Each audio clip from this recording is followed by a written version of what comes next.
Tokom vikenda Uprava policije MUP-a TK u saradnji sa kantonalnom upravom za inspekcijske poslove, gradskim, općinskim, inspekcijskim službama, službama civilne zaštite i kantonalnim Crvenim križem provodi pojačane preventivne aktivnosti usmjerene na poštivanje naredbi i preporuka kriznog štaba Ministarstva zdravstva. Pojačano je prisustvo i obilazak tržnih centara i ugostiteljskih objekata. Sprovodimo kontrole naredbi kriznog štaba Ministarstva zdravstva.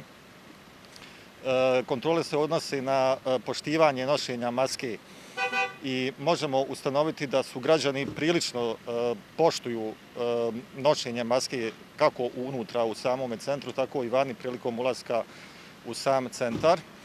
Također ovdje se sa nama nalazi i pripadnici policije kao i kolega iz civilne zaštite, prilikom čega dijelimo i maske onim osobama koje nemaju sa sobom maske, tako da smo zadovoljni sa ponašanjem naših građana i nadamo se da će tako biti i u buduće i pozivamo naše građane da se pridržavaju mjera koje izdaje Ministarstvo zdravstva, kako kantonalno, tako i federalno ministarstvo. U Gračanici se relativno dobro poštuju propisane mjere, naročito u tržnim centrima, manje na ulicama i ugostiteljskim objektima. Nerado ću reći, koristim ih u potpunosti, ali nije mi baš drago.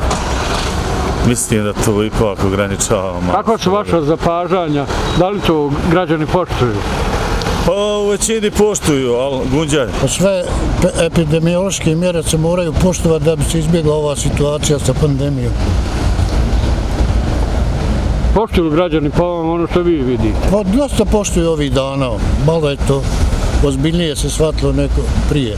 Na ove preventivne aktivnosti građani su više nego pozitivno reagovali.